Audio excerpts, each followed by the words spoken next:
Buenos días a todos, muchas gracias por vuestra asistencia. Tenemos hoy el cuarto y último seminario del ciclo de la eutanasia desde un punto de vista médico-jurídico.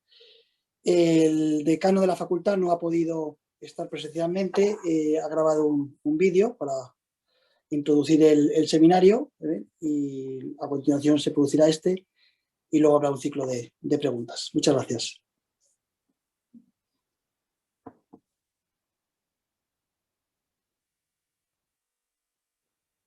Hoy es el último seminario del ciclo de seminarios sobre eutanasia y cuidados paliativos promovido por la Facultad de Derecho de la Universidad CEU San Pablo. Hoy vamos a hablar de qué es lo que puede hacer un jurista frente a la ley de la eutanasia. Este seminario hemos comentado en las anteriores sesiones, que además aprovecho para comentar que están en el canal de YouTube de la Universidad CEU San Pablo. Está dirigido en primer lugar a los estudiantes de la Facultad de Derecho, pero junto con ellos a los de cualquier facultad y es más, a cualquier persona interesada en el tema de la eutanasia. ¿Qué es lo que puede hacer un jurista, un estudiante de Derecho frente a la ley de eutanasia? Estudiar en profundidad de qué modo se puede dar una solución alternativa a la eutanasia a una persona que se encuentra en una situación sufriente que le lleva a pensar en que quiere dar fin a su vida. Estudiarlo desde el punto de vista antropológico, desde el punto de vista del derecho internacional o de otros países, desde el punto de vista económico, que es lo que hemos hecho en los anteriores seminarios de este ciclo y lo que en cierto sentido haremos hoy. Desde el punto de vista antropológico, la persona, los cuidados paliativos y además desde el punto de vista del progreso de la ciencia. La ciencia hoy día permite que por medio de los cuidados paliativos la vida de una persona que está en situación sufriente y que puede pensar en algún momento acabar con ella, sea sin embargo cambiada totalmente. El profesor Marcos Gómez Sancho, que fue entrevistado en La Sexta y está también en internet, esa entrevista nos comentaba que a lo largo de su vida, los 25.000 pacientes que ha cuidado, tras recibir cuidados paliativos, se redujo a 3, 4 los que seguían demandando, solicitando la eutanasia como solución para su vida. Es una pena que no se invierta en cuidados paliativos, nos dice este doctor, en España, para poder ofrecer solución a esas personas. Desde el punto de vista internacional, el profesor Borja Sánchez Barroso, en el anterior seminario de este ciclo, nos comentaba que España forma parte del reducido número de 7 países del mundo que regulan y permiten la eutanasia frente a más de 100 países del mundo que positivamente, tras haberlo estudiado, se han manifestado en contra de la eutanasia como solución a este problema. Desde el punto de vista económico, el malthusianismo nos hablaba de que la población crece en progresión geométrica y los recursos y alimentos crecen en progresión aritmética. Y los hechos en las décadas posteriores a estos postulados nos han demostrado, al menos en la Unión Europea, que las pirámides de población, y en España en concreto, se han invertido y que los recursos, la producción agrícola es excedentaria en prácticamente todos los recursos, cereal, hortalizas, y la PAC, que ocupa un 33% del presupuesto de la Unión Europea actualmente, destina gran parte de sus recursos a sancionar las producciones excedentarias. Es una pena que la eutanasia se haya regulado en España, arrebatándola al debate sin ofrecer estos datos para analizar en profundidad si la eutanasia es la mejor solución. La pirámide de población y las pensiones de esta pirámide invertida es sostenida por inmigrantes que bienvenidos sean a España, pero si les estamos ofreciendo una España en la cual seguirá sin haber inversión en cuidados paliativos y nos duele pensar que esto es porque esas pensiones que ellos nos ayudan a pagar no nos es fácil hacer frente a ellas y preferimos ofrecer una gorda solución que es facilitar la eutanasia frente a los cuidados paliativos. Ese debate es una pena que no lo podamos mantener. Es una pena que y agradecemos al mismo tiempo que en este ciclo de seminarios habíamos invitado a debatir junto con nosotros a uno de los redactores de la ley de eutanasia, y gracias por inicialmente querer venir a este seminario, pero lamentamos que ni siquiera él nos ayudase a mantener este debate. Junto con pena prefiero hablar de esperanza. Esperanza, que es el periodo que tenemos por delante, los juristas, los que hoy van a hablar en este seminario y aquellos que queramos pronto encontrar una solución distinta a la eutanasia para este verdadero problema que es la vida sufriente de una persona que no le encuentra sentido a su existencia. Agradecemos a la profesora Patricia Santos Rodríguez, profesora titular de Filosofía Política y del Derecho de la Facultad de Derecho de la Universidad CEU San Pablo, a Pablo Velasco, secretario nacional de Comunicación de la Asociación Católica de Propagandistas, a Gonzalo Ulloa La Petra, abogado y vicepresidente de la Asociación Queremos y patrono de la Fundación Valores y Sociedad, y a Segismundo Álvarez Rollo Villanova, notario. Y también especialmente a Miguel Pérez de Ayala, vicedecano de estudiantes de la Facultad de Derecho, que ha sido un promotor esencial de este ciclo de seminarios. Y lamento no poder acompañarles hoy en este seminario y les dejo junto con él y junto con los ponentes para que se desarrolle este seminario de hoy. Muchas gracias.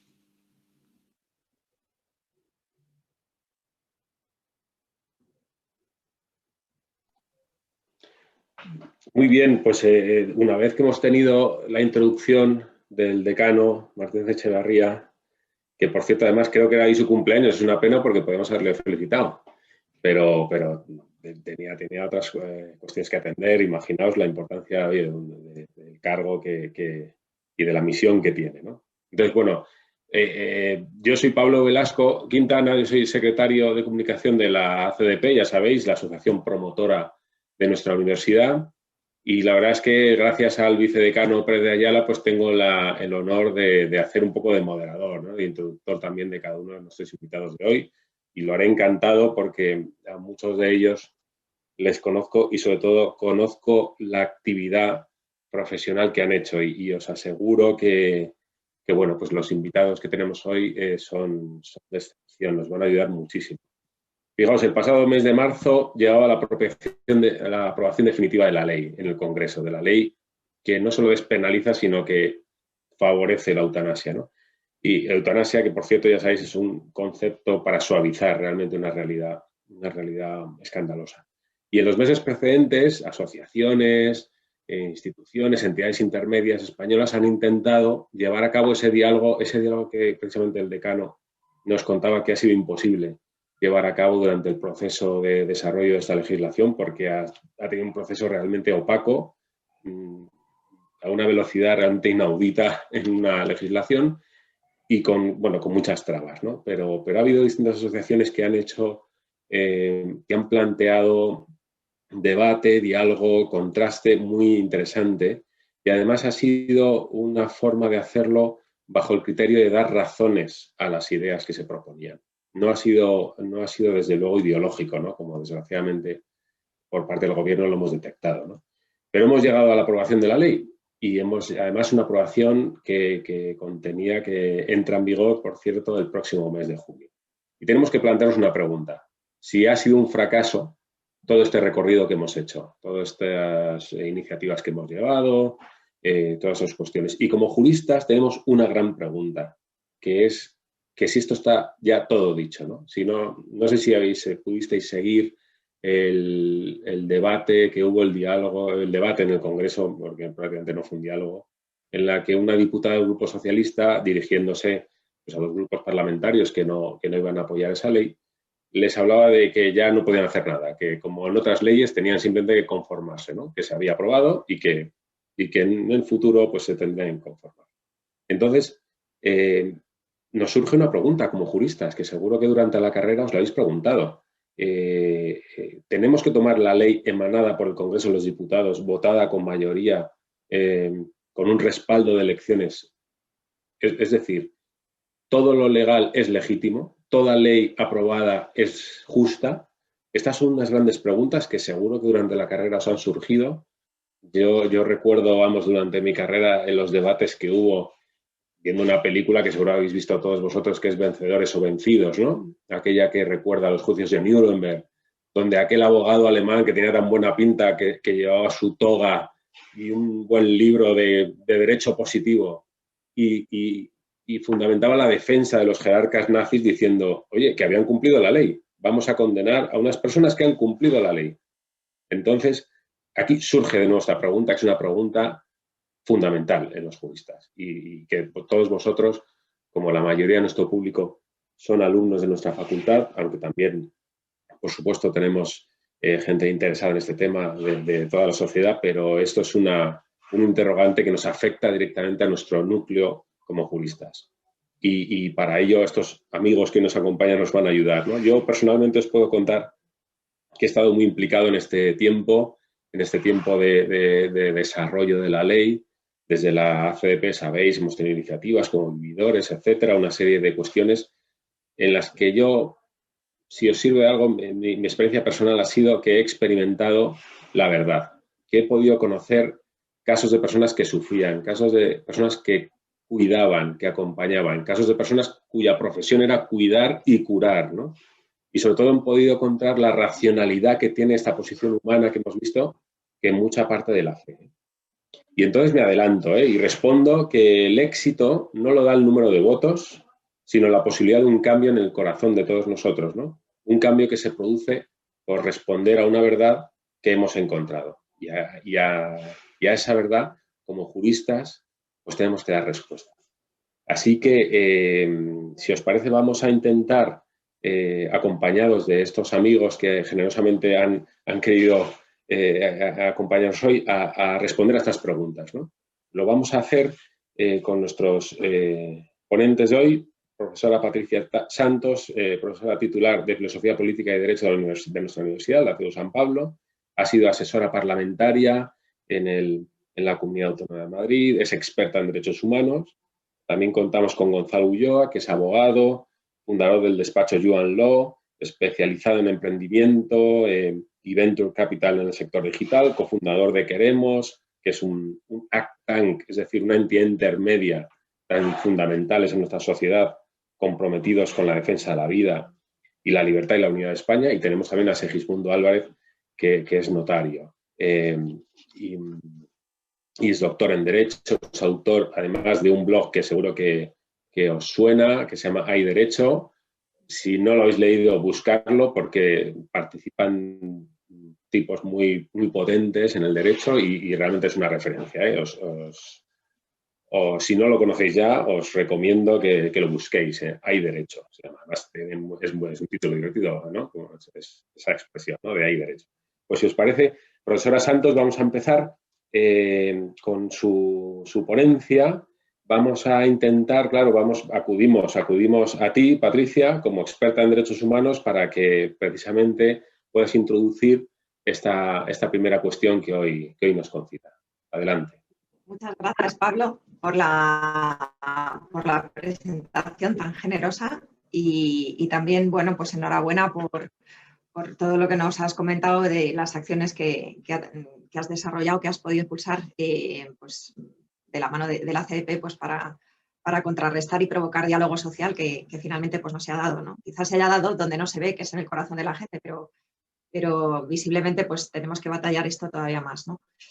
Y bueno, pues antes de comenzar la exposición que voy a hacer, quería dedicársela pues, a dos compañeros que han fallecido recientemente en la Facultad de Derecho, Félix Beltrán de Heredia y Enrique Madrazo Rivas. Bueno, pues yo creo que yo como creyente pienso que están en el cielo y que puede que estén pues, interesados, ¿no? Y que nos estén escuchando y que yo creo que, pues, bueno, que va por ellos, ¿no?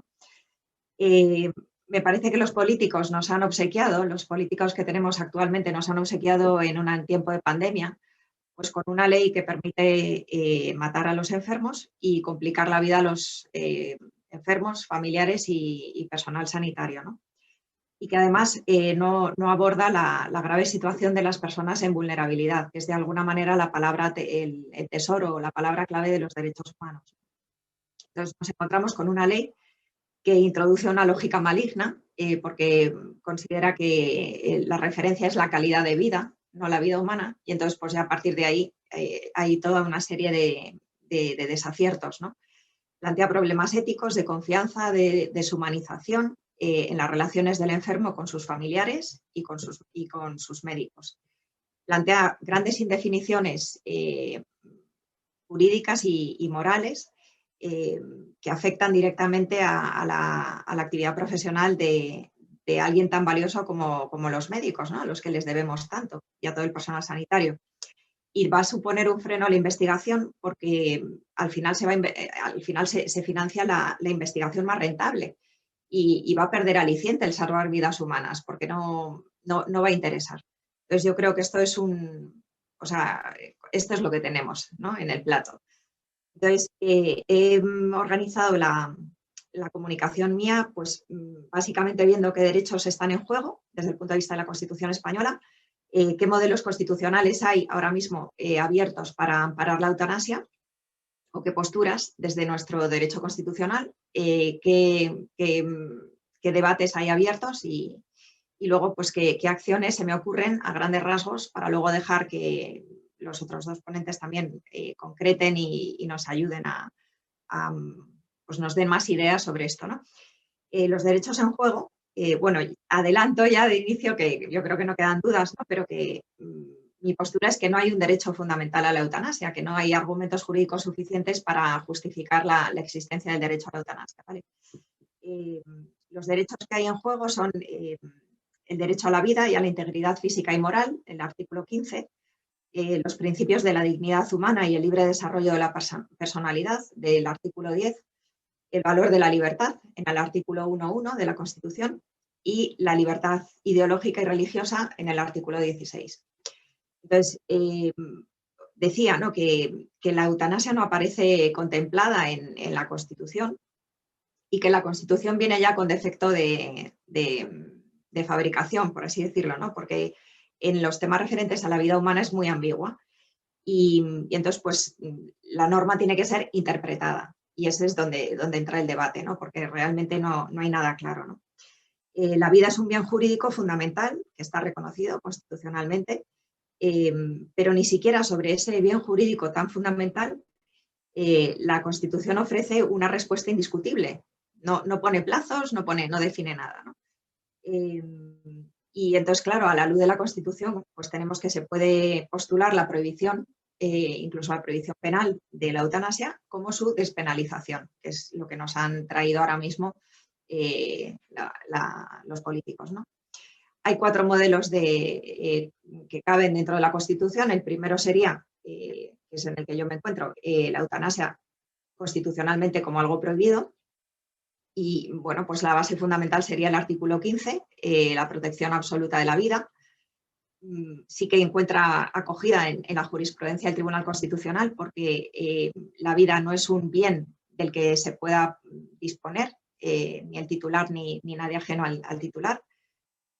Pensemos solamente en qué casos el Estado puede disponer de la vida humana, la pena de muerte. Y pensemos cómo miramos a los países que aceptan la pena de muerte. Pues normalmente siempre les ponemos ahí una etiqueta de que, uy, estos que atrasados están, tal. Entonces, y son personas que supuestamente han sido juzgadas, encontradas culpables de unos delitos de extrema gravedad. Entonces, ¿cuál es el siguiente caso en el que colocamos al Estado en posición de decidir sobre la vida humana? Una persona inocente que no tiene culpa de sufrir una enfermedad, que no tiene culpa de sufrir una incapacidad severa y básicamente eso es lo que viene a justificar que el Estado disponga, ¿no? Entonces, encontramos que es un derecho que se quiere reconocer, que rompe los principios jurídicos universales, que es incompatible también con el Tribunal Europeo de Derechos Humanos y que en esta ley pues, se ha vulnerado el principio de proporcionalidad porque tendríamos que haber legislado antes de llegar a esto sobre los cuidados paliativos. No se ha dicho nada, no se ha querido hablar de eso y la cosa sigue perdida en el limbo, ¿no? El segundo modelo es el que acepta la eutanasia como un derecho fundamental, que es el que de alguna manera yo, el opuesto a esta otra, al primer modelo. El tercer modelo es el que admite la eutanasia no como derecho, sino como una libertad constitucionalmente garantizada y que se puede limitar legalmente. Entonces ahí deja la puerta abierta igualmente a que el legislador penal incrimine o despenalice, según quiera, ¿no?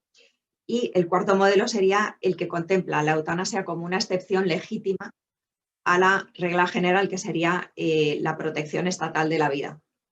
Entonces, bueno, pues en atención, dicen ellos, a otros bienes, y a prevención de abusos. Bueno, sí.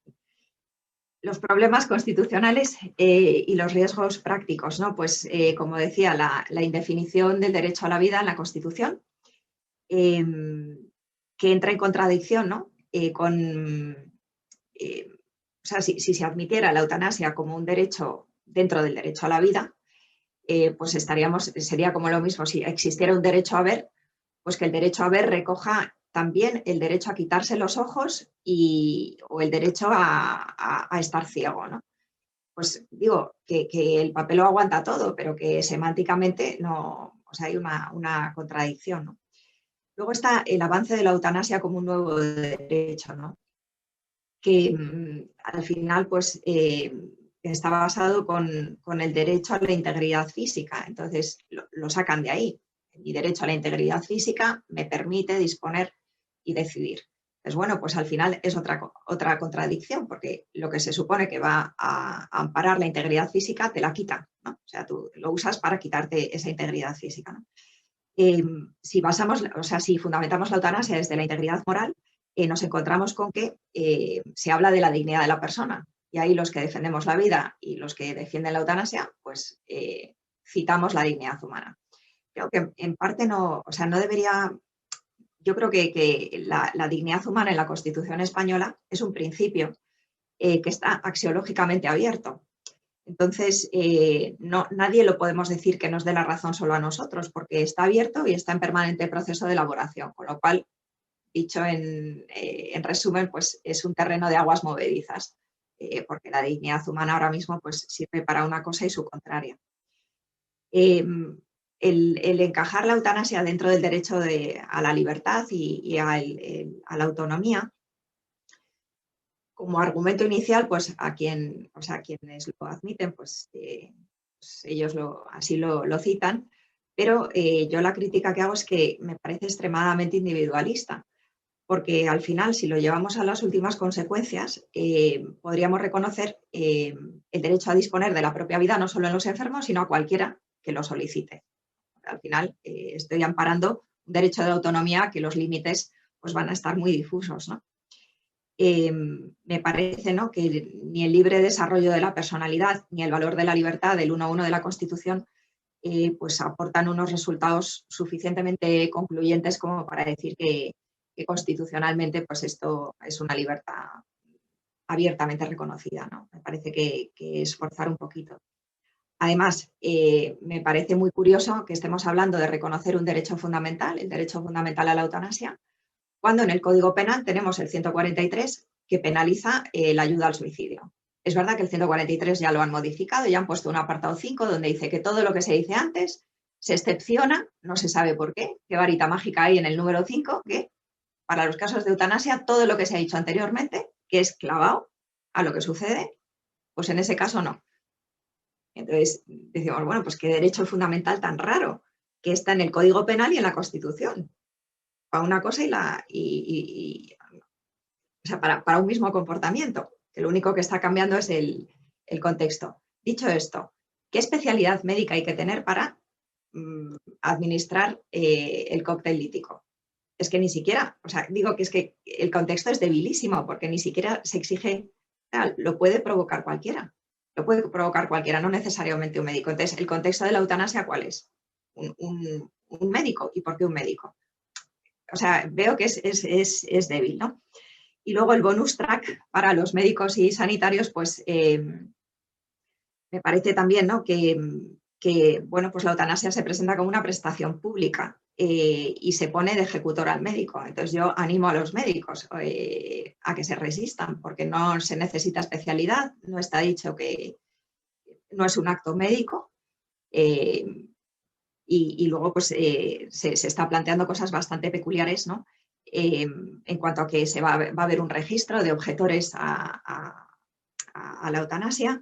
Me parece que por el código ético vigente, todos los médicos, por definición, en principio, tendrían que ser objetores. Entonces tiene mucho más sentido hacer una lista de los que quieren aplicar la eutanasia o los que están dispuestos a aplicarla. Pero no. Y luego el artículo 16 ampara el derecho a a que nadie puede ser obligado a declarar sobre su ideología, religión o creencias. Entonces, tanto un registro con nombres y apellidos de objetores como un registro con nombres y apellidos de personas que están a favor de la eutanasia, me parece que está en contra de lo que dice este derecho, ¿no? Bueno, entonces ya digo que el debate está servido y qué acciones, ¿no? Podemos, se me ocurrían. Pues me parece que en esta mesa redonda dirigida pues, a juristas, fundamentalmente, yo apelo al sentido de bien común que aprendemos en la carrera. Y me parece que urge asociarse y urge defender la vida y urge proponer medidas pues, legales, políticas y culturales en torno a la vida, ¿no? Para defender, pues me parece que hay que profundizar y divulgar y hacer cada vez más necesaria la objeción de conciencia, pues para cualquier paciente, para las familias, desde luego para el personal sanitario e incluso para las personas jurídicas, como sé que se está empezando a plantear, ¿no? Pues en la medida en que personas jurídicas aceptan y hacen público un ideario, pues en base a ese ideario que ellos asumen, pues tendría que poder desarrollarse este tipo de objeción de conciencia. Ya digo que no soy experta en esto, solo lanzo la idea, pero no lo veo descabellado. Por otra parte, creo que hay que defender el derecho a la vida pues hasta lograr el derribo y la derogación de esta ley. Es atacable desde muchos puntos de vista, desde la forma en que se ha aprobado, los contenidos, las personas a las que involucra.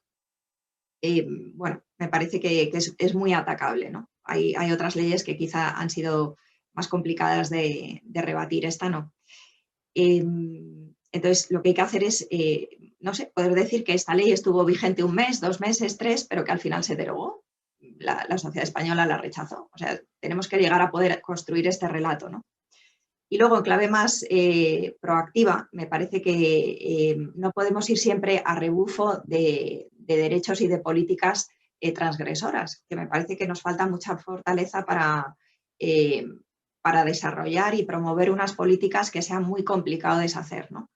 Entonces, promover la cultura del cuidado, de la vulnerabilidad y de la solidaridad colectiva, ¿no? O sea, todo en torno a los cuidados paliativos, ¿no?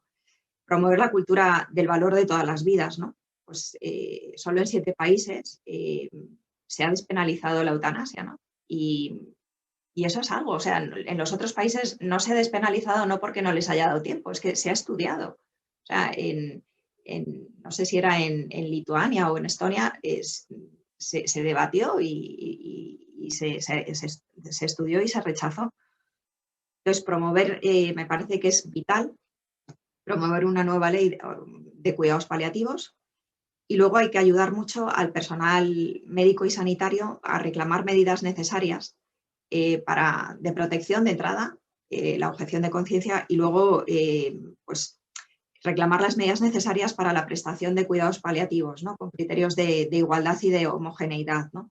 Por ejemplo, reclamar el reconocimiento de la especialidad de cuidados paliativos, la formación de profesionales en pregrado y en posgrado en esta especialidad, la creación de planes regionales en todas las comunidades autónomas en torno a cuidados paliativos. Reclamar el apoyo a las estructuras básicas, ¿no? De atención primaria para proporcionar esa atención de cuidados paliativos en cada comunidad. Garantizar jurídicamente el reconocimiento y el alivio de la carga de los cuidadores. Es decir, que cuando tienes un familiar, pues que también esté, igual que tienes una baja de maternidad, pues que haya permisos laborales o ayudas a la dependencia, ¿no? Mucho más potentes de lo que hay ahora. Y en definitiva sería pues, obtener una dotación presupuestaria y unas políticas decididas en torno a que los cuidados paliativos sean suficientes. Yo simplemente termino diciendo que en España tenemos 0,6 servicios de cuidados paliativos por cada 100.000 habitantes, que normalmente se pide que haya un índice de 2 servicios de cuidados paliativos por esta cantidad de habitantes, que por lo tanto no llegamos ni al 50% de lo que se recomienda a nivel internacional en cuidados paliativos y que hay en torno a 75.000 pacientes que mueren porque no hay cuidados paliativos, no hay unidades de cuidados paliativos suficientes. Y ya está. Muchas gracias. Muchísimas gracias, profesora Patricia Santos, por la claridad y además por aunar teoría y verdad de vida, ¿eh?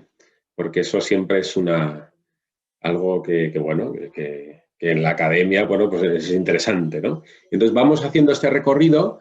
Gracias a la profesora Santos, hemos hecho también un acercamiento desde su experiencia en cuanto a los derechos fundamentales, en cuanto a clarificar cuestiones, en cuanto a detectar cuestiones prácticas. Entonces vamos a pedir a nuestro siguiente ponente, a Gonzalo Ulloa, abogado en ejercicio y sobre todo, si es destacable, ahora Patricia Santos hacía referencia a ese principio de bien común que habéis aprendido en la carrera, a ese principio de bien común expresado en entidades intermedias, y precisamente la experiencia de Gonzalo Ulloa, tanto en la Asociación Queremos como en la Fundación Valores y Sociedad, yo creo que responde a esta cuestión.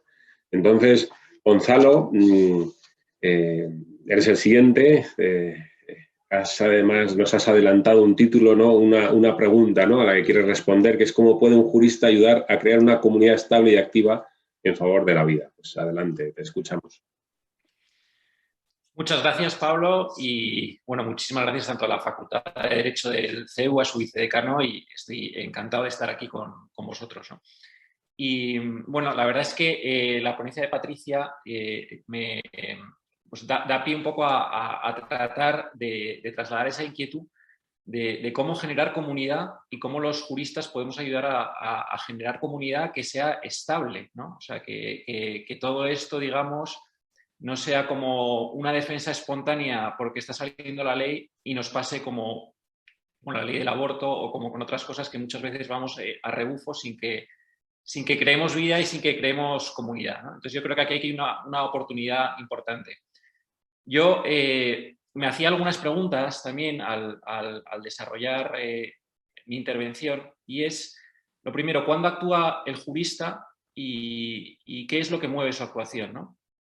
Entonces, hasta ahora no teníamos ley, ¿no? Ahora ya, a partir del 25 de junio, aparte hay una ley, de que tenemos una ley aprobada, hay una ley que entra en vigor, ¿no? Podíamos habernos movilizado antes, ¿no? Como decía Patricia, con una ley alternativa que tuviese una idea de acuerdo a la razón distinta de la persona, pero bueno, el caso es que a día de hoy tenemos un hecho incontestable, y es que esta ley ha sido aprobada y entra en vigor el 25 de junio. Entonces, yo me iba a la definición de ley de Tomás de Aquino, que dice que es una prescripción de la razón en vista del bien común y promulgada por el que tiene al cuidado de la comunidad. Si esto es una ley que nos hace peores y que perjudica a la comunidad tiene que movilizarse, ¿no?, para tratar de cambiar esa ley. Tenemos la ley eterna, la ley natural, también según la definición de Santo Tomás, y la ley humana positiva, ¿no?, que esta es la que ya tenemos y en la que vamos a entrar. Y como decía también Pablo en su intervención inicial, la ley humana positiva la promulga el legislador y descansa en su propia razón. Tiene que tener como objetivo el bien de la sociedad y se aplica a los seres humanos. Entonces nosotros, como juristas, tenemos primero que tener la capacidad de dar razones. Y antes de dar razones, entender como consideración previa lo que ya tenemos, ¿no? Este proyecto de ley, yo me apuntaba aquí, son como cosas muy básicas, ¿no? Pero también es un poco el recorrido que he hecho yo en estas asociaciones y en estas iniciativas al intentar dar una respuesta. Lo primero que hay que hacer es imprimirse la ley, subrayarla, entender su finalidad, estudiarla y hablar con gente, ¿no? Hay que leerse muy bien el preámbulo de la ley, lo que hay detrás. O sea, un jurista no es solo el que da soluciones técnicas jurídicas para solucionar un problema, sino que es humanista también. Tiene que saber qué es, o sea, qué filosofía y qué concepción del hombre hay detrás de la ley, ¿no? Y muchas gracias, porque cuando tenía la ley impresa, siempre en todas las leyes se pone Felipe VI, rey de España, y dice a todos los que la presente vieren y entendieren. O sea, hay que leerse muy bien el preámbulo y entender muy bien la ley, ¿no?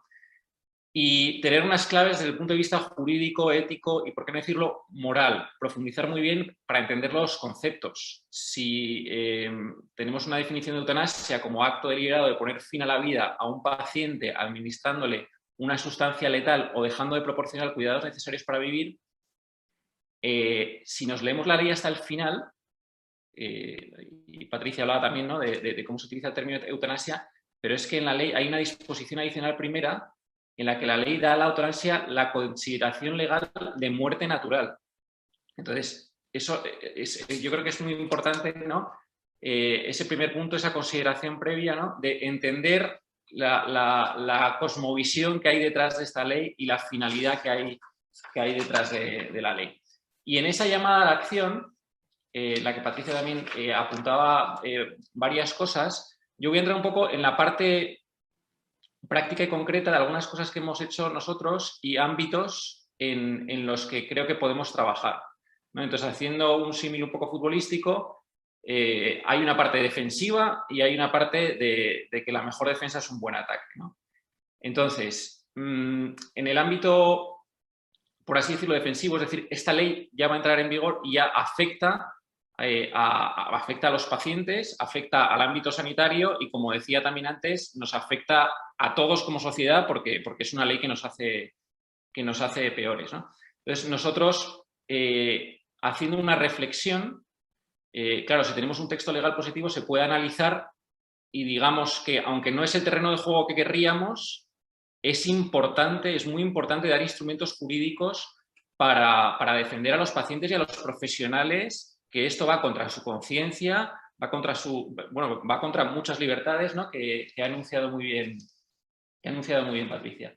Entonces, nosotros ahí os cuento una propuesta concreta de lo que hemos ido hablando y que creo que es un ejemplo también de acción que puede ayudar a generar comunidad, porque no es solo una comunidad de juristas o una comunidad de gente del ámbito biosanitario o como contaba también Pablo antes, el ejemplo de vividores, ¿no?, de cómo poder comunicar, sino que nos tenemos que poner a hablar todos, ¿no? Y el jurista puede ser bastante motor de la acción en el sentido de que puede traducir lo que está pasando y puede ayudar a traducir la cosmovisión de lo que está pasando para movilizar en distintos ámbitos.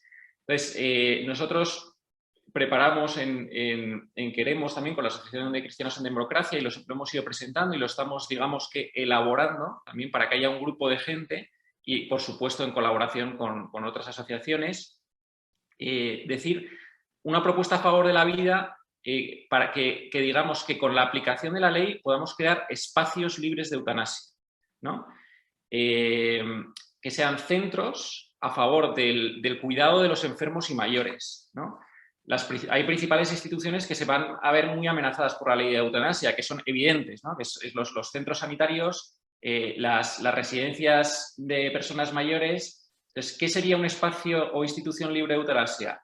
Un lugar donde se garantice la vida y el acompañamiento de la vida doliente, sufriente o con discapacidad.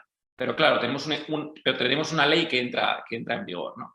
Entonces ahí, bueno, pues como ejemplo de distintas reuniones que hemos tenido, tanto con residencias, con algunos hospitales, con la comunidad médica también, ¿no? Vemos ejemplos prácticos desde el punto de vista del derecho positivo, que es, Patricia hablaba antes del tema de la autonomía del paciente y de cómo a lo mejor una perspectiva de la autonomía no puede ayudar mucho, pero bueno, en un ámbito defensivo, por ejemplo, el tema del consentimiento informado del paciente para defenderse de una aplicación de esta ley. O para los profesionales, la objeción de conciencia, ¿no? ¿Cómo podemos tener centros en los que en el que los profesionales puedan hacer una objeción de conciencia? Y ahí en conversaciones también ha surgido el tema de la objeción de conciencia institucional. Entonces, bueno, en esa parte defensiva es muy importante el tema de hablar con los expertos y tratar de traducir en un texto, en herramientas jurídicas, el poder defendernos y que haya espacios libres de eutanasia. También esto tiene una derivada, que tenemos el proyecto de ley, luego va a haber una aplicación de la ley en las comunidades autónomas. En la medida que podamos hablar con las distintas comunidades autónomas y con los profesionales del sector para dificultar la aplicación de la ley, o para que se aplique de la forma más garantista posible, ¿no? Y eso es con el terreno de juego, por así decirlo, que ya tenemos. me voy a la parte más ofensiva o a una alternativa, que yo creo que eso es que también es muy, muy importante, ¿no? Hablamos de la función pedagógica de la ley. En el preámbulo de la ley, que también me ha llamado mucho la atención, vamos, en el preámbulo, la primera frase de la ley dice: la presente ley pretende dar una respuesta jurídica, sistemática, equilibrada y garantista a una demanda sostenida de la sociedad actual como es la eutanasia. O sea, no solo habla de demanda, sino demanda sostenida, como que la sociedad española lleva mucho tiempo pidiendo el tema de la regulación de la eutanasia, cuando eso ni sale en el CIS, ni sale en el Instituto Nacional de Estadística como una de las principales preocupaciones. ¿Por qué digo esto?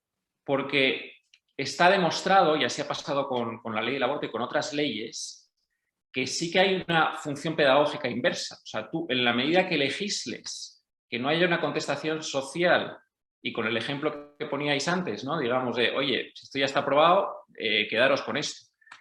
Digamos que la concepción de la sociedad sobre lo que es la eutanasia y sobre lo que es el cuidado va cambiando.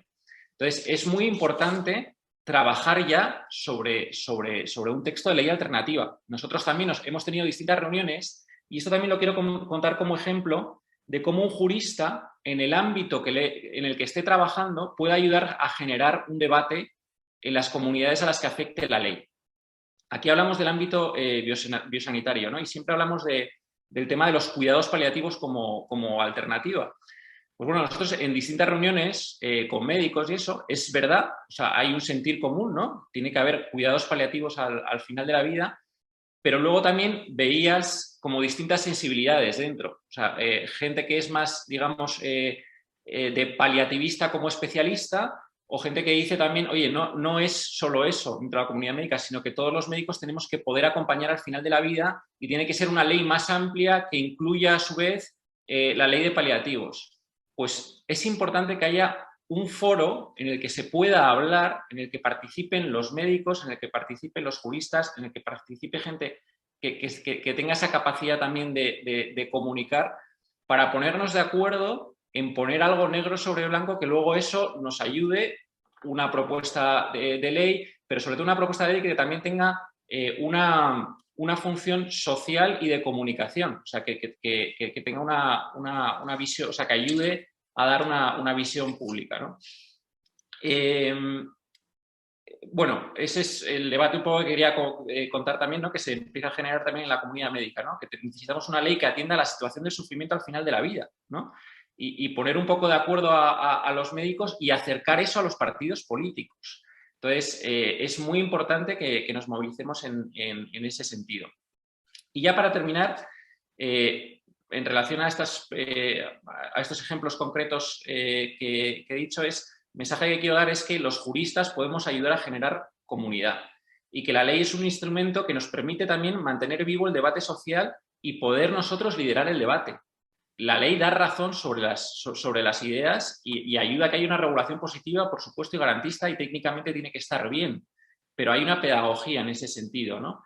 La ley sola no hace nada. Las leyes hay que aprobarlas en el Parlamento, y por eso hay que generar muchas conversaciones y hay que organizarse asociativamente, que yo creo que eso está sucediendo también, ¿no? Que hay que dar un mensaje de esperanza, o sea, llevar todas esas conversaciones al debate público, ¿no? Entonces, bueno, también por responder un poco a la respuesta o sea, a lo que planteaba Pablo, yo creo que no es, por supuesto que es un fracaso que se haya aprobado la ley, se han hecho cosas, se ha contestado, pero para mí el éxito del fracaso es que no nos cansemos, o sea, es que realmente se construya esa comunidad, ¿no? Y que los juristas ayudemos a eso. Que además no sea solo una comunidad de juristas, sino una comunidad en conversación. Igual tenemos el mismo debate en el tema de la educación, ¿no? Pues juristas en el ámbito biosanitario, juristas en el ámbito de la educación, con gente que comunique bien y que se acerque a la política también, en ese sentido. Bueno, como estamos también en este foro, termino con una frase del padre Ángel Ayala, fundador de la ACDP. Dice: las ideas no son solo una luz, sino una fuerza. No solo orientan una vida, sino la mueven. Entonces, necesitamos que nuestras ideas que estén razonadas en torno a la dignidad de la persona y a la dignidad de lo que somos, lleguen a la sociedad y podamos movilizar. Muchas gracias. Muchísimas gracias, Gonzalo, desde luego, por todos los puntos que has ido sacando, por esa iniciativa tan interesante, los espacios libres de eutanasia. Quizá en el coloquio te podemos preguntar un poco más. Has dado un buen consejo a nuestros alumnos, que lean la ley, y la ley se lee entera. El preámbulo también aunque no es parte, ¿no?, orgánica de la ley, pero sí que sirve para identificar el espíritu de la ley, y para interpretar los artículos, los preámbulos son importantes. Entonces, aviso a los alumnos, no hay que saltarse los preámbulos en las leyes. Así que ha sido un buen consejo. Vamos a continuar con nuestro siguiente invitado, Segismundo Álvarez. Hablábamos, ¿no? Vamos un poco de más general a más concreto, y además hoy tenemos la suerte de contar con Segismundo, que es notario, cosa que labor y desarrollo profesional que nos va a venir muy bien, porque estamos hablando de algo que él ve en su día a día, en su labor profesional. Como os contaba, también es editor de este blog Hay Derecho, y también durante este tiempo ha publicado muchos artículos sobre la ley de eutanasia. Los análisis que ha hecho son muy interesantes. Os recomiendo que le busquéis. Segismundo Álvarez nos va a hablar precisamente del análisis jurídico de la ley para orientar su interpretación de lo que hablábamos, y va también a dedicarse en concreto del examen especial de las voluntades anticipadas, precisamente por su labor profesional. Segismundo, muchísimas gracias. Adelante, cuando quieras. Pues muchas gracias, Pablo. Lo primero, yo quería felicitar al CEU por organizar esta serie de jornadas, ¿no? O sea, de alguna manera el propio CEU está contestando a la pregunta de Pablo de si ya está todo perdido y no hay nada que hacer, ¿no? Evidentemente no. O sea, como ha dicho Gonzalo y como se ha visto con los ponentes anteriores, evidentemente podemos hacer cosas y los juristas podemos hacer muchas cosas. Se habla, también se ha dicho anteriormente, de la pendiente deslizante, ¿no?, de la slippery slope en relación con las regulaciones de la eutanasia y de otras cuestiones. Es decir, de ese valor pedagógico negativo de la ley que hace que se vayan perdiendo valores como consecuencia de la aplicación de la misma, ¿no? Yo creo que ese es el reto que tenemos ahora mismo, y por eso me parece fundamental esta actividad que está haciendo el CEU y, sobre todo, lo que vayamos a hacer cada uno de nosotros a partir de ahora, ¿no? Por supuesto que no está perdido, podemos evitar esa pendiente deslizante, podemos interpretar correctamente la ley. Las primeras palabras que tenía cuando me estaba haciendo un esquema, pero la verdad es que ya se han dicho, ¿no?, que era estudiar, y eran referencias al preámbulo y al espíritu y finalidad de la ley, que, como todos los juristas que nos oyen saben, es el criterio de interpretación prevalente en el artículo 3 del Código Civil, ¿no? O sea, tenemos que ir a la espíritu y finalidad. El derecho, aunque muchos no lo creen, es una ciencia, ¿no? Entonces, y los datos que utilizamos nosotros son los de la ley. Es decir, que tenemos, por supuesto, que actuar de acuerdo con la ley, pero es interpretable y se tiene que interpretar de acuerdo con su espíritu y finalidad. Y yo creo que esta ley, a pesar de tener muchos defectos que yo he intentado analizar en los artículos, tiene algunos elementos en los cuales nos podemos apoyar. En la frase que leía Gonzalo antes del preámbulo de la ley, dice que se opta por una solución equilibrada y garantista. Es decir, como ha dicho Patricia, la ley reconoce que hay un conflicto de derechos fundamentales en la misma, ¿no? Que el derecho de la vida entra en conflicto con el derecho de la autonomía de la voluntad.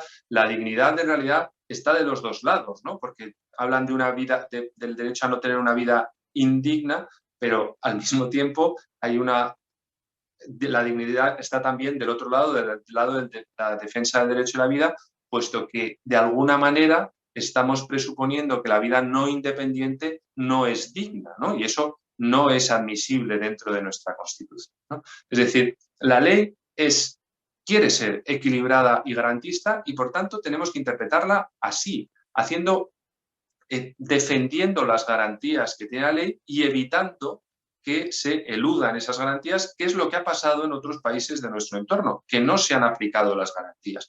Tenemos que perseguir que se apliquen las garantías que prevé la misma. Es decir, la ley no está dando un derecho universal a morir y a que te aplique la eutanasia en cualquier circunstancia. No, lo está limitando a que exista un contexto eutanásico muy preciso, es decir, una enfermedad terminal incurable o una limitación severa de las posibilidades de valerse por sí mismo, de relación, añadiendo el criterio de sufrimiento intolerable en los dos casos. Y además quiere que sea en un caso de que se garantice también una absoluta autonomía de la voluntad, de la absoluta libertad, autonomía y conocimiento, protegida por tanto de presiones, de decisiones apresuradas. Y también habla de una decisión individual, madura, genuina y sin intromisiones. Esto es lo que tenemos que defender en la aplicación de la ley y tenemos como juristas que llamar la atención sobre estos puntos que exige la ley para que los profesionales, los familiares, se puedan apoyar en la propia ley para evitar un uso inadecuado de la misma y esa pendiente deslizante.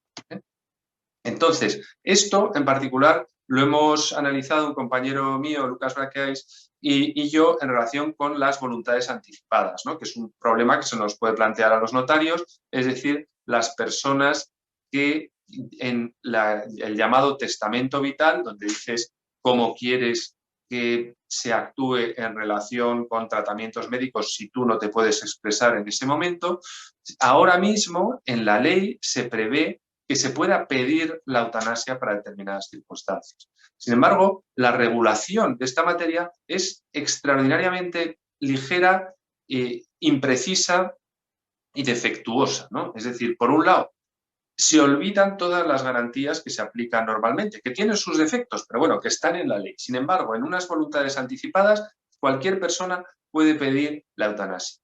Lo que pasa es que parece olvidarse que está sujeta al contexto eutanásico y a la perfecta autonomía de la voluntad, con lo cual es extraordinariamente difícil que en unas voluntades anticipadas se prevea precisamente cuál es el contexto eutanásico que da lugar a la aplicación de la eutanasia, es decir, cuándo, la demencia senil, en qué momento, la incapacidad de moverme, cuándo, la capacidad de comunicarme, en qué condiciones.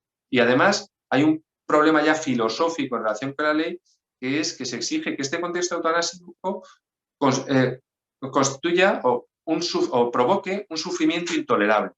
¿Cómo se va a apreciar ese sufrimiento intolerable de manera anticipada? Es prácticamente imposible. Cualquier médico, cualquier persona sin ser médico sabe que nuestros umbrales de sufrimiento se van modificando a medida que vamos entrando en determinadas situaciones. También el respeto a la voluntad, a esa voluntad libre que dice defender, que defiende la ley de manera reiterada, es prácticamente imposible de aplicar en el caso de las voluntades anticipadas, ¿no? Primero, porque no se exige ninguna información previa, a diferencia de lo que sucede en el caso de la solicitud de eutanasia normal, cuando eres capaz, es decir, en el momento de solicitarla, se exige una información sobre la evolución de tu enfermedad, las posibilidades alternativas, los cuidados paliativos, los derechos de dependencia. Aquí no se exige nada.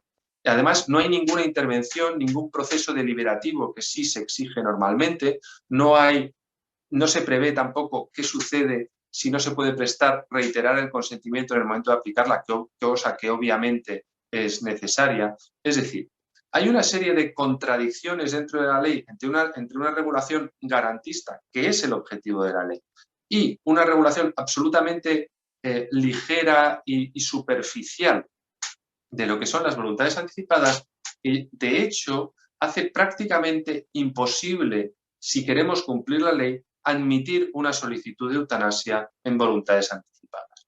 Y esto, pues bueno, es lo que hemos escrito, es nuestra llamada de atención a los notarios, porque en la mayoría de las comunidades autónomas las voluntades anticipadas se pueden hacer notarialmente y se inscriben directamente en el registro. En Madrid no, porque bueno, pues eso se cambió, pero también a los médicos que vayan a tener que aplicar o que puedan, a los que se les solicite la aplicación por los familiares, por ejemplo, tendrán que tener en cuenta esta serie de limitaciones, ¿no? Y de dificultades de aplicar la ley. Lo mismo sucede en relación con los familiares, porque La ley, en este punto, tiene un artículo realmente peligrosísimo, que es el artículo 4.3, que habla de que se tratará de facilitar los apoyos a aquellas personas con discapacidad. Entonces ahí parece que el médico u otras personas pueden de alguna manera apoyar a aquella persona que no se puede manifestar, cosa que entra en directa contradicción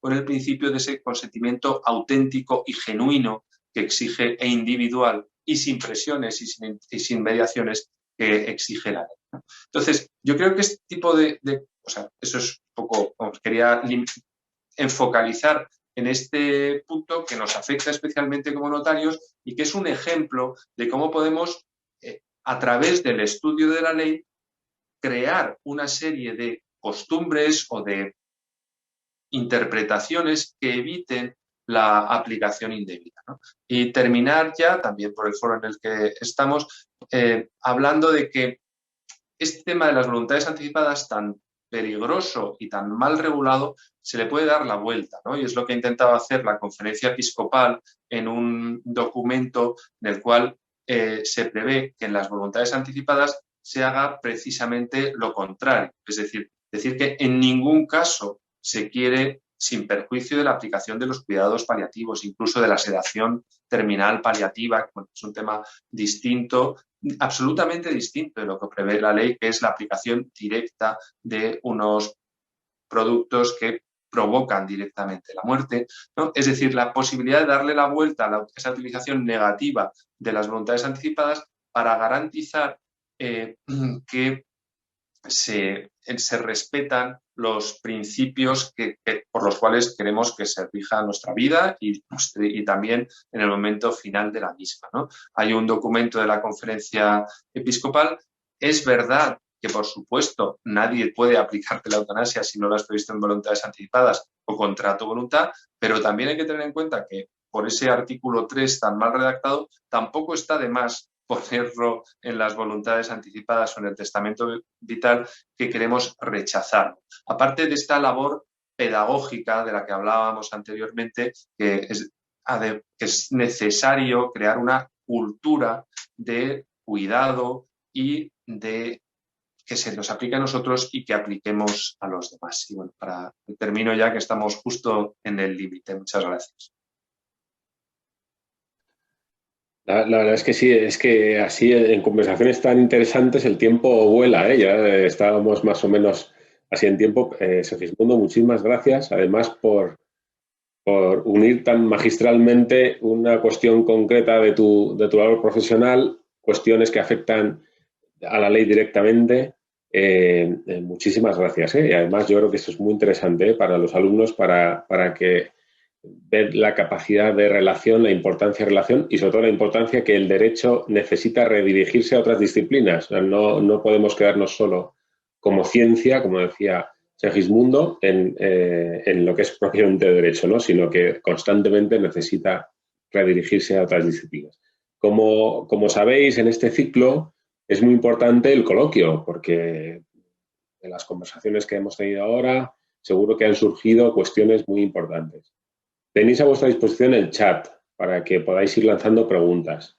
Pero vamos a comenzar el coloquio con una abogada, con Polonia Castellanos, que forma parte de la Asociación de Abogados Cristianos, y hemos querido comenzar el coloquio con ella porque su experiencia nos ha resultado muy interesante. Polonia, no sé si nos escuchas. Sí. Estupendo. Adelante. Pues muchísimas gracias por organizar esta conferencia, este ciclo de conferencias. Muchísimas gracias a todos los ponentes, que ha sido muy interesante. Y yo, pues desde el punto de vista, como bien decías, de la Asociación de Abogados Cristianos, decir un poco lo que ya han dicho. Y es que la batalla no está perdida. La guerra no está perdida. Por supuesto que podemos haber perdido esta batalla, pero eso no significa que tengamos que rendirnos. Es más, yo creo que un católico jamás se puede rendir en la batalla por el derecho a la vida. Es decir, aunque hayan aprobado la ley del aborto, aunque hayan aprobado la ley de la eutanasia, tenemos que seguir luchando porque esto es algo que va en contra. Bueno, aparte de que muchos ateos también estén a favor en que el aborto es una barbaridad y la eutanasia también, pero los católicos jamás podremos estar a favor y jamás podremos dejar de pelear en esta guerra, que es la guerra más justa posible. Como bien habéis dicho, la ley es una barbaridad, es una aberración, De hecho, también habéis hablado de la pendiente resbaladiza porque solo en el mundo hay 5 países precisamente que regulen esto, porque es que efectivamente queda lugar a que personas que no piden la eutanasia se la practiquen.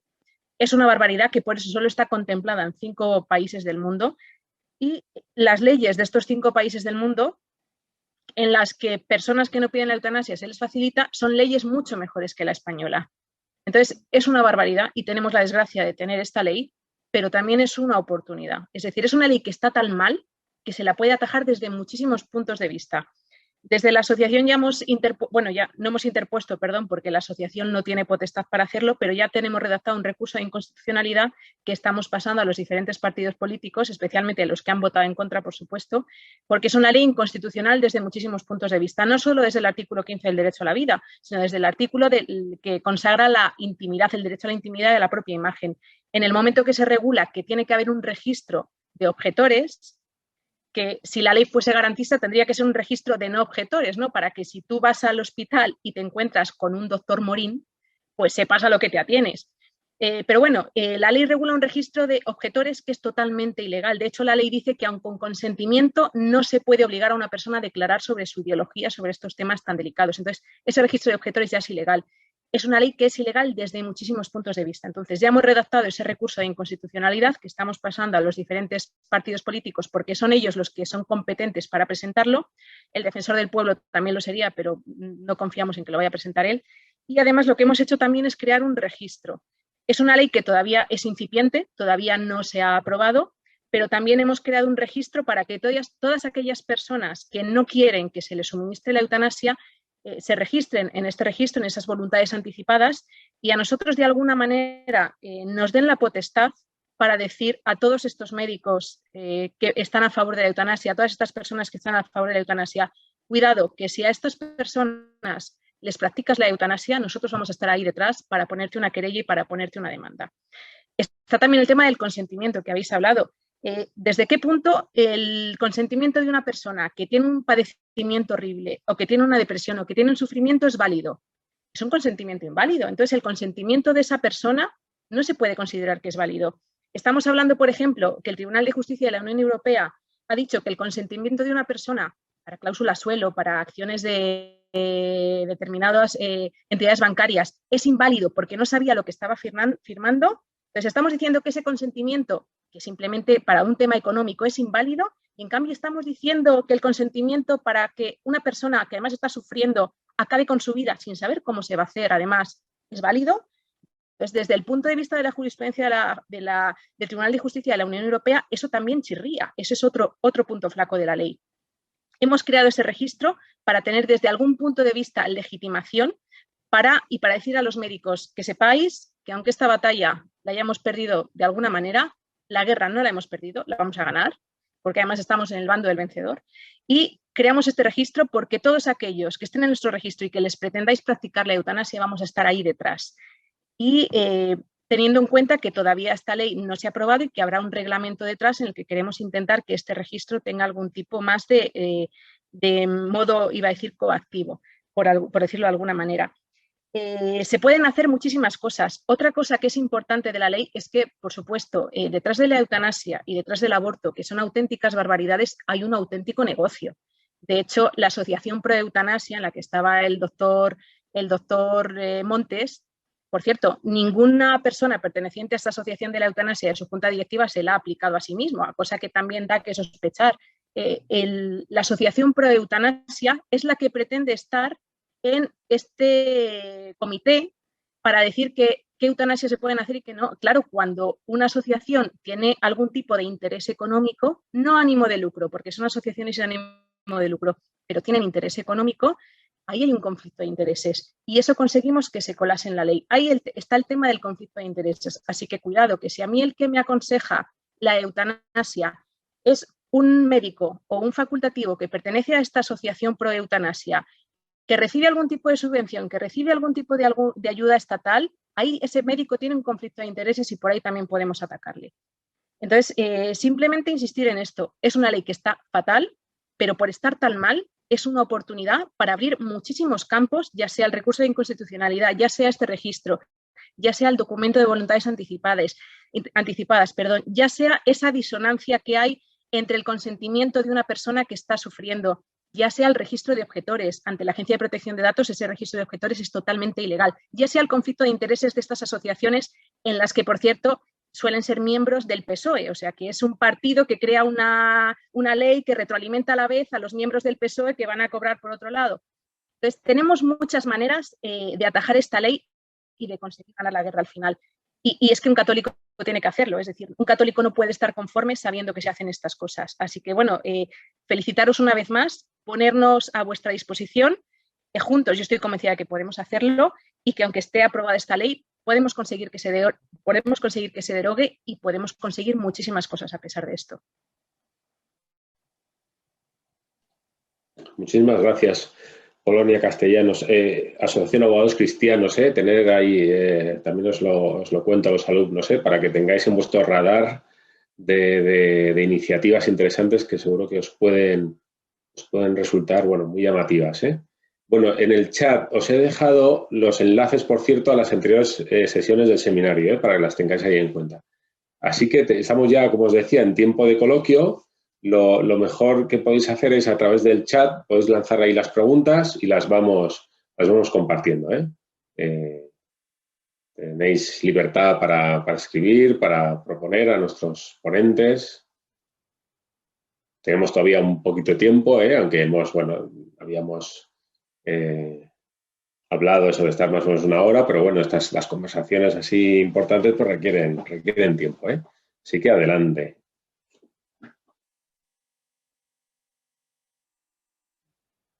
Mientras lanzáis alguna pregunta, yo sí que aprovecho mi situación y de privilegio en cuanto moderador, y mientras se os van ocurriendo alguna pregunta que queráis hacer, yo os quería lanzar una pregunta a nuestros invitados. Hay una pregunta que siempre se lanza, ¿no?, a la hora de hablar de estos asuntos, que es aquella de los que defienden la eutanasia, que dicen que, claro, que es una cuestión que solo afecta a una persona, que no afecta a los demás, que es una decisión personal y que realmente, que por qué no dejar que uno decida o no hacer ese acto, ¿no?, de permitir a esa persona que, si ella quiere, ¿qué más nos importa a los demás, ¿no? Entonces yo quería, no sé, Patricia, Gonzalo, Segismundo y también Polonia, por favor, si podéis más o menos responder a esa objeción que sale, ¿no?, a la hora de defender la eutanasia. Tenéis libertad cada uno de abrir el micrófono. Patricia, venga, adelante. Estupendo. Se me ocurren distintas cosas, ¿no? Primero que todo depende de cómo estés mirando a la vida humana. Si realmente para ti es un objeto disponible, pues la argumentación que se me ocurre a ese nivel me colgaría de la mano de Kant y le diría que no somos seres que vivimos aislados, que vivimos, somos sociales, que es más que gregarios, y que al final pues un comportamiento tiene que poder ser reproducible a nivel social, ¿no? Entonces que no es un tema puramente individual, porque nada de lo que hacemos es puramente individual. Y todo, aunque esté enfocado a nosotros mismos, tiene una repercusión posterior en la gente que nos trata y en la gente de la que venimos y para la que existimos, ¿no? Y esto tiene pues dimensiones antropológicas, profesionales, afectivas, o sea, quiero decir que es que a partir del individualismo como una realidad, pues es negar la realidad misma, ¿no? O sea, yo diría eso, pero también diría que la vida es muy valiosa, entonces no es algo que yo pueda disponer, es algo que me viene dado y es algo de lo que yo soy responsable.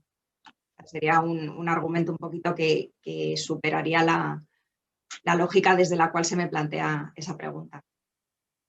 Sí. Yo creo que es que además hay una falacia absoluta en eso. Primero, la ley de eutanasia no está hablando de eso. Es decir, todo el mundo puede quitarse la vida. Es decir, la gente puede suicidarse naturalmente por mucho que lo prohíbas. Es eso. Lo que se está hablando aquí es de manera institucional obligar al sistema sanitario a matar a la gente, ¿no? Cuando lo pida, es verdad, pero es decir, no es una decisión realmente, no es solo una decisión. De hecho, hay un tema que a mí me choca mucho, pero que prácticamente no se ha comentado, que es que se dan dos posibilidades, es decir, la eutanasia propiamente dicha, es decir, que un médico te ponga una inyección, o el suicidio asistido, es decir, que te den un veneno, lógicamente, un producto para que tú te lo tomes. Una cosa sorprendente es que en los países en los que se da esta opción, Canadá y Bélgica y Holanda, por ejemplo, el 96% de la gente pide que el médico le ponga la inyección. Si de verdad fuera una cosa de una voluntad individual, yo creo que el porcentaje debería ser el contrario, ¿no? Es decir, hay algo raro, ¿no? ya que te llama la atención, ¿no? Y es que, como decía Patricia, no somos seres aislados. Nos vamos a sentir a partir de este momento presionados, ¿no? Michael Sandel, el profesor de filosofía de Harvard, que tiene varios vídeos sobre este tema, dice dos cosas. Una, en relación con la eutanasia. Una, que el hecho de reconocer que en determinadas situaciones puedes pedir la eutanasia, ya en sí desvaloriza la vida dependiente. Es decir, está implícitamente diciendo que no todas las vidas valen igual, que la tuya no vale si eres dependiente. Es decir, te está directamente lanzando ese mensaje a ti como persona en una situación difícil y a los familiares respecto de la persona que está. Es decir, te está diciendo que no hay esa obligación de cuidar, ¿no? Y después hay una cosa que también dice Sandel en relación con otras cuestiones como la manipulación genética, etcétera, que dice que determinadas cosas que parece que son derechos, pero no es así. Es decir, en cuanto se prevé la posibilidad de hacerlo, se convierte en una responsabilidad. Es decir, en el momento en que la ley reconoce que tú puedes pedir la eutanasia si estás en una situación difícil, te obliga a decidir. Es decir, te obliga a tomar esa responsabilidad si verdaderamente está siendo una carga para los demás. Es decir, no está dándote libertad, te está exigiendo una responsabilidad. Igual que si tú permites la manipulación genética para mejorar a la gente, los padres no es que tengan la posibilidad de mejorar a sus hijos, es que tendrían la obligación, se convertirían necesariamente en manipuladores genéticos de tus hijos porque tendrías la obligación de mejorar. Es decir, lo que hay que ver es si eso está bien, está mal, y si está mal, no se está dando un ámbito de libertad, se está creando una responsabilidad que hace la vida en realidad mucho peor, ¿no? Es decir, que hay una falacia, decir, bueno, ¿qué más te da si se van a morir otros? No, no es verdad. A mí, por supuesto, que me va a afectar. Me va a afectar a mí, le va a afectar a mis familiares, le va a afectar a mi padre, que en una situación de dependencia va a sentirse presionado para dejar de dar la lata. Es una cosa que nos afecta a todos. Sí, yo muy rápido, solo dos pinceladas. Es el tema de la dignidad de la vida humana, ¿no?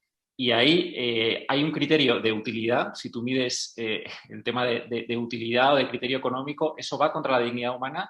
Y luego también está el tema del cientificismo, ¿no? O sea, la vida biológica como único de valor de la vida, cuando la vida es algo mucho más amplio. También va contra la dignidad de la vida humana el encarnizamiento terapéutico, por ejemplo, ¿no?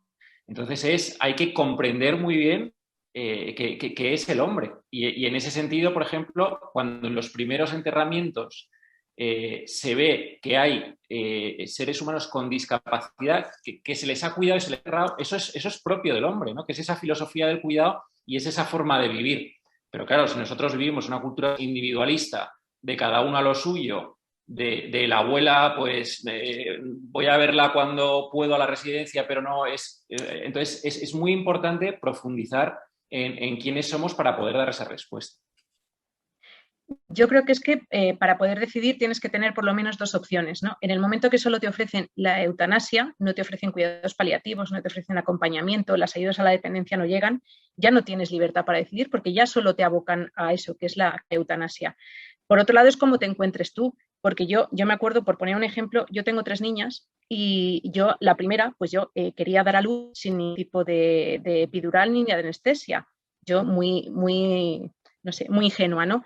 Claro, cuando empezaron las contracciones fuertes, yo fui al médico y al anestesista y dije, mira, pínchame lo que sea. Yo en ese momento hubiese regalado mi casa, a mi marido, lo que me hubiesen pedido. Claro, no puedes dar un consentimiento cuando estás sufriendo, cuando tienes una depresión, cuando tienes una enfermedad que te obliga a no poder decidir de esa manera.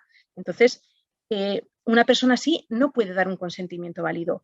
Y por otro lado, lo tercero, lo primero, que no hay capacidad de decidir en libertad cuando solo te abocan a la eutanasia. Lo segundo, cuál es el estado de esa persona. Además, en toda la ley en ningún momento se habla de que mitigue el dolor.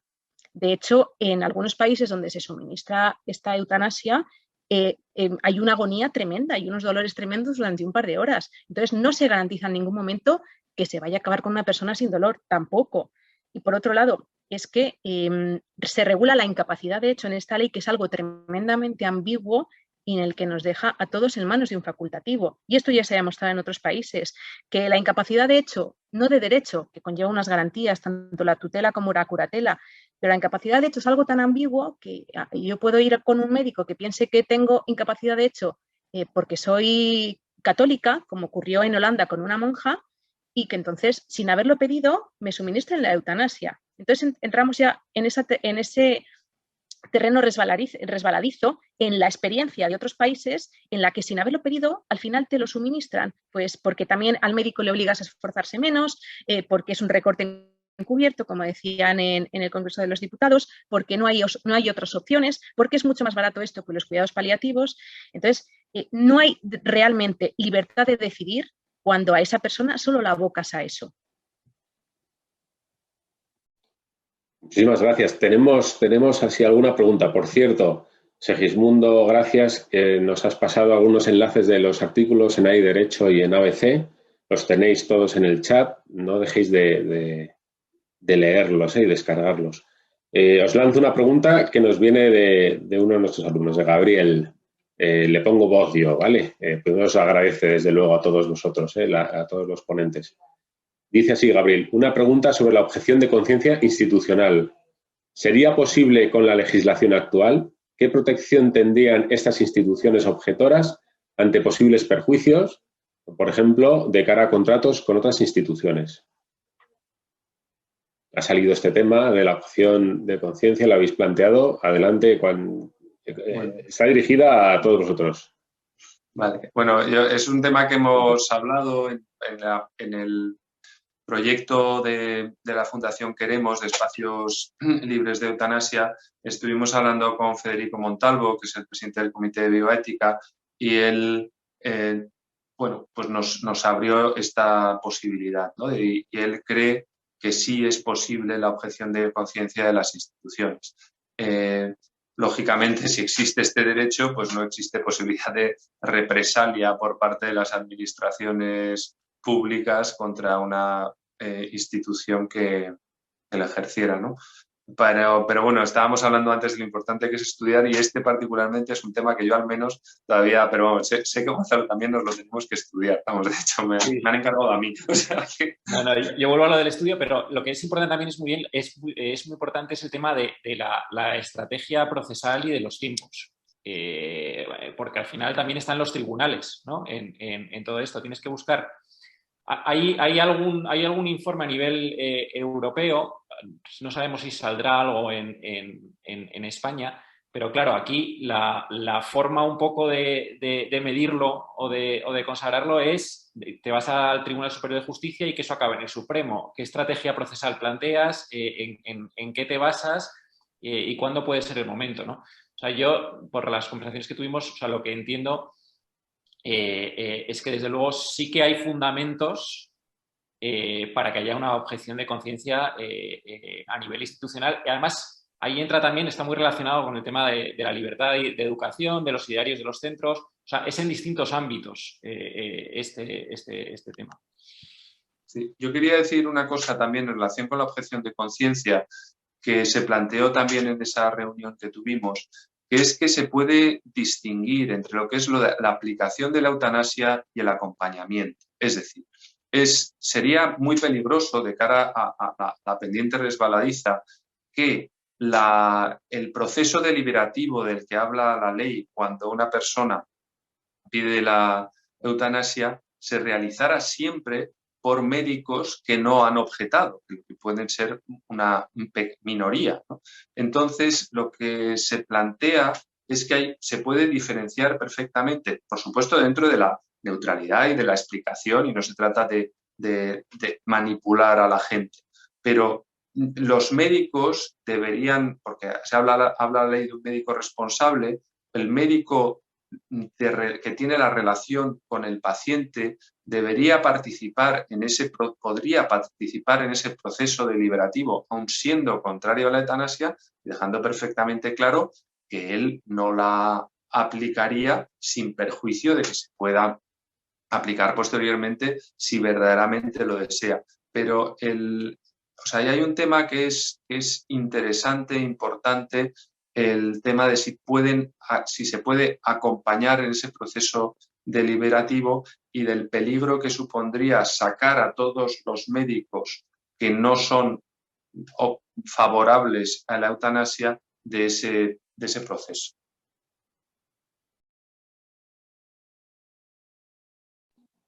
Patricia, Polonia, no sé si queréis añadir algo respecto a la objeción de conciencia.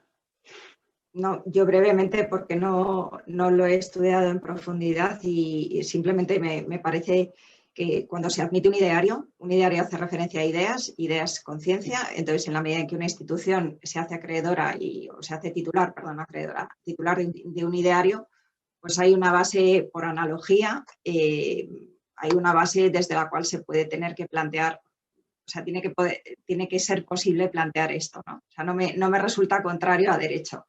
Dicho esto, hay que bajar a tierra viendo pues, qué posibilidades hay reales y cómo se va a plantear, ¿no? Que es lo que apuntaba Gonzalo.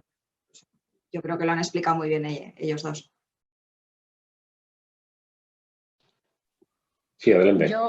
Es que hay tantas similitudes con el aborto. Al final es un negocio, el negocio de la muerte, que al final todos tenemos derecho a la objeción de conciencia, en base sobre todo a jurisprudencia también del Tribunal Constitucional y además desde todos los puntos del proceso operativo, por llamarlo de alguna manera. Es decir, al aborto tienen derecho a objetar desde el farmacéutico que no te suministra una píldora abortiva hasta la que abre la puerta del abortorio, por supuesto el ginecólogo, por supuesto el psiquiatra. Entonces, la objeción de conciencia, como bien decíais, además va relacionada con el derecho que tenemos a nuestra libertad religiosa. Por ejemplo, yo si soy católica y además manifiesto que soy católica y no lo oculto en ningún momento, de hecho estoy orgullosa, nadie me puede coaccionar para que yo obre en contra de mis principios religiosos o de mi religión. Entonces, de hecho, si obligasen a algún centro con un ideario católico, con un ideario cristiano, a realizar algo que va en contra de sus propios principios y de su propia religión, yo creo que se podría hablar incluso de un delito de coacciones. Y yo creo que luego también decir, sí que es verdad que fue antes de que esta ley estuviese aprobada y por supuesto de que entrase en vigor, que si Dios no lo remedia, pues en un mes aproximadamente entra en vigor. Aquellas personas que les vayan a suministrar la eutanasia en contra de su voluntad, pues siempre están las medidas cautelares.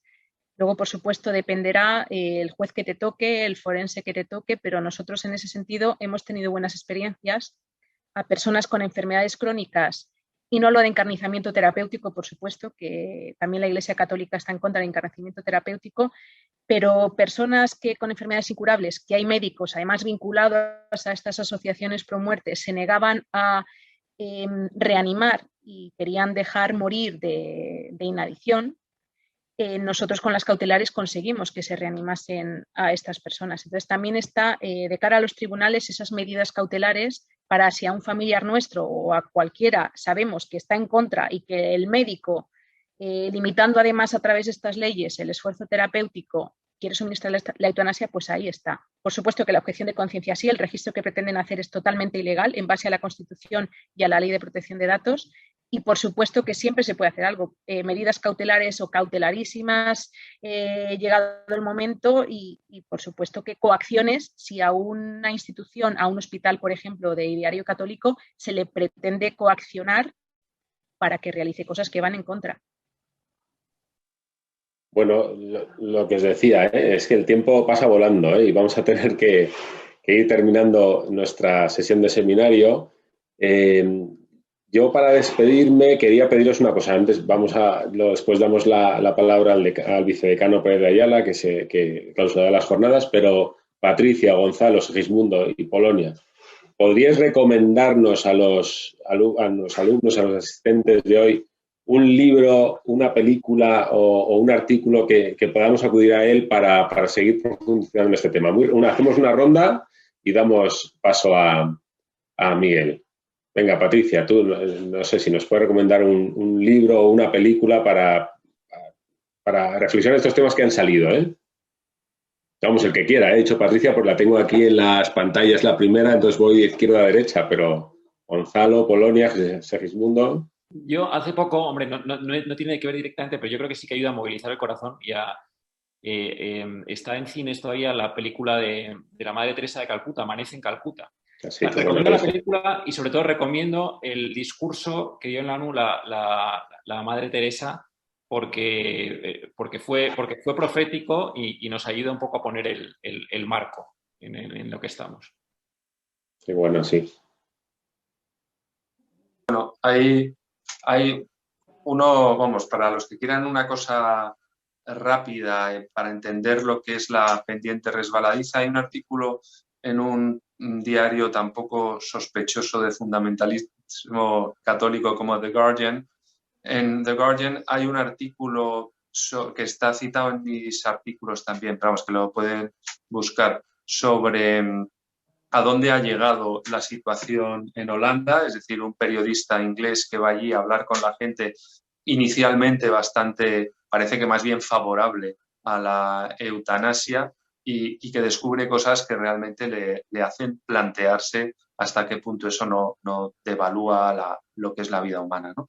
Y después hay un libro muy bueno, ya para el que quiera profundizar, que se llama Seducidos por la muerte, que es un médico holandés que también pues explica un camino más largo, su camino de la apreciación de la eutanasia, también desde la perspectiva de un país donde se aprobó una ley bastante parecida a la nuestra.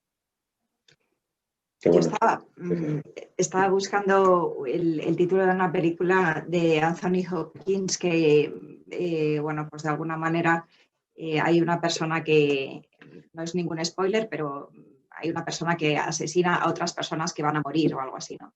Entonces me parece que es una película que da que pensar.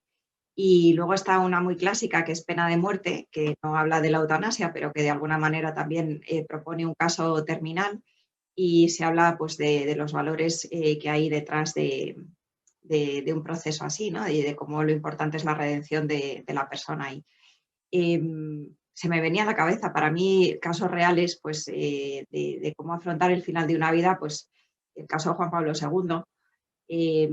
Para mí otro referente importante ha sido, que me ha llevado a interesarme cada vez más por este tema, es la persona y la vida de Cicely Saunders, que es un poco la que promovió, ¿no? Esta enfermera polaca que enterró a 2 maridos y les ayudó, y justo su experiencia vital le llevó a descubrir y a desarrollar pues lo que hoy conocemos como cuidados paliativos y que lo hizo nada menos que en Inglaterra, ¿no? Bueno, pues esto, ¿no? También me ha movido mucho la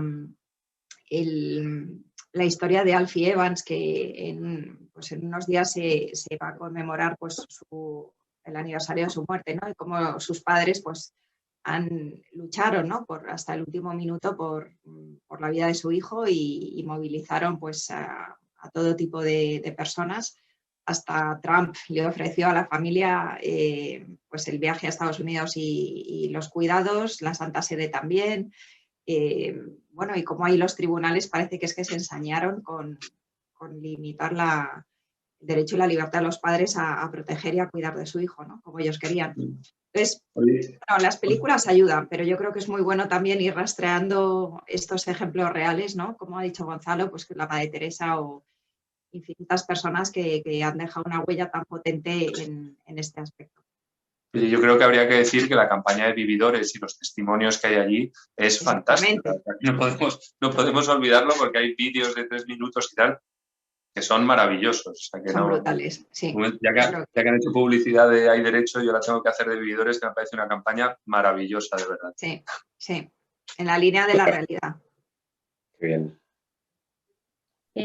Yo recomendaría un libro que es Enterrar las cadenas, que es cómo se consiguió abolir la esclavitud. Es la esclavitud, igual que el aborto ahora, o la eutanasia. La esclavitud era algo que estaba totalmente instaurado, que además generaba muchísimo dinero y se consiguió abolir. Y además se inició tampoco por mucha gente. Entonces, ver cómo aunque algo esté instaurado, se puede conseguir también que se derogue. Enterrar las cadenas es el libro y creo que hay una película, yo la película no la he visto, que se llama Amazing Grace, que está relacionada con el libro. Siempre es mejor el libro, pero bueno. Y luego también un libro que se llama El hombre en busca de sentido, que es la experiencia de un médico en un campo de concentración. Qué bueno. Víctor Frank, pues vicedecano Pérez de Ayala, muchísimas gracias. Le dejamos en sus manos la clausura de este seminario. Bueno, muchas gracias a todos. Gracias a todos los asistentes, tanto a este seminario como a los otros tres. Ha sido un auténtico lujazo, ¿eh? Los ponentes que hemos tenido, desde luego los de hoy son los mejores, eso sin duda, ¿no? ¿Qué les voy a contar? Pero vamos a ver, lo que se trata con este seminario, al cual van a seguir unos cuantos más, si Dios quiere, es, por un lado, dar una formación a los alumnos acorde a lo que es esta universidad, ¿no? Yo creo que tenemos un deber, ¿no? Y luego, además, y ya bajo un poquito más al derecho, que el alumno que va a ser un jurista sepa que ser jurista no es solo aplicar o entender o interpretar una ley, sino que es algo más, ¿no? Es poder valorarla, poder contársela a sus clientes, y de ahí ya siguen muchas más cosas, ¿no? Yo con esto me vale, no pretendo mucho más, sino que los alumnos, los futuros juristas, sean conscientes de esto, ¿no? Y puedan transmitirlo después. Muchas gracias a todos. Gracias. Muchas gracias. Muy bien, muchas gracias a todos. Gracias, Gracias. Patricia, Gonzalo, Segismundo, Polonia. Un gusto. Hasta luego, gracias. Adiós.